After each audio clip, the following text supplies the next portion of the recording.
Des métamorphoses, on pourrait dire qu'il y en a de plus en plus et en Iran, mais il ne s'agit pas de papillons, c'est plutôt de métamorphoses du cœur. Bonjour Clémence. Bonjour Anne-Laurence. Effectivement, je voulais vous parler de l'Iran. En Iran, on constate qu'il y a une véritable explosion du christianisme et c'est un vrai paradoxe parce que sur place, l'Église est vraiment menacée en quelque part. Beaucoup de chrétiens, de leaders chrétiens sont emprisonnés. Et un conférencier, Merad Fatih, a expliqué en 3 points très simples qu'est-ce qui serait à l'origine de l'explosion du christianisme. Alors le premier point, il s'agit de problèmes sociaux.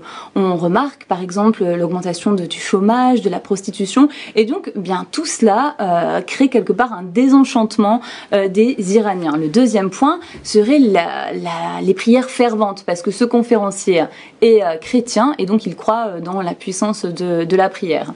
Ensuite, le troisième point, c'est des apparitions de rêves, de visions. Beaucoup de musulmans vivent en fait ces rêves. Et je voulais justement vous proposer d'écouter ce qui s'est passé dans une famille où la fille devenue chrétienne a été battue par son père parce qu'elle refusait un mariage forcé. I heard the story of a daughter who came to Christ as student. J'ai entendu l'histoire d'une jeune fille qui est venue à Christ en tant qu'étudiant. First, he was not taken seriously by her family. Et d'abord, elle n'a pas été prise au sérieux par sa famille. But then they realized that she's continuing in her faith. Mais après, ils ont réalisé qu'elle continuait sa marche dans sa foi. They thought we give her in marriage to a Muslim and she will change. Et ils se sont dit, on va la marier à un musulman et elle changera. But she didn't want. Mais elle a refusé. So they forced her. Ils l'ont forcée. And it was the day that these people, according to our tradition, come to ask for the bride, ask for the girl. Et le jour est venu où, selon notre tradition, les gens viennent pour demander l'épouse.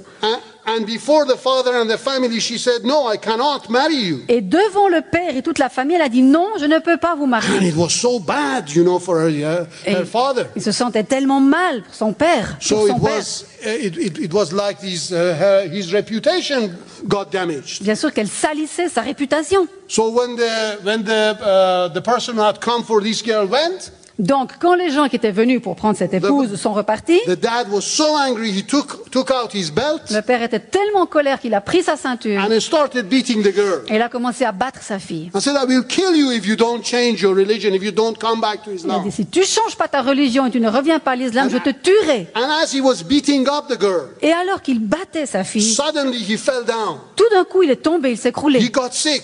Il est tombé malade. And he started shouting, "Have mercy on me, have mercy on me." Et il commence à crier, pitié de moi, pitié de moi. The daughter got worried. Et la fille s'est inquiétée. With all the wounds that she had, she started getting worried for her father. Avec toutes ces blessures qu'elle avait partout, elle a commencé à soigner son père. Dad, what is happening to you? What's wrong? Mais papa, qu'est-ce qui se passe? Qu'est-ce qui va pas?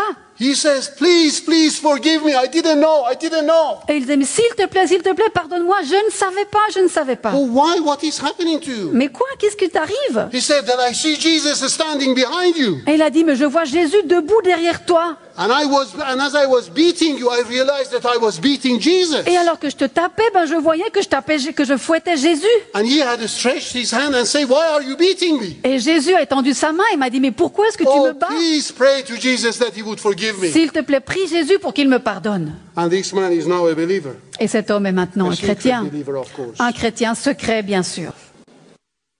L'histoire parle elle-même. Merci Clémence. On va laisser ces paroles résonner.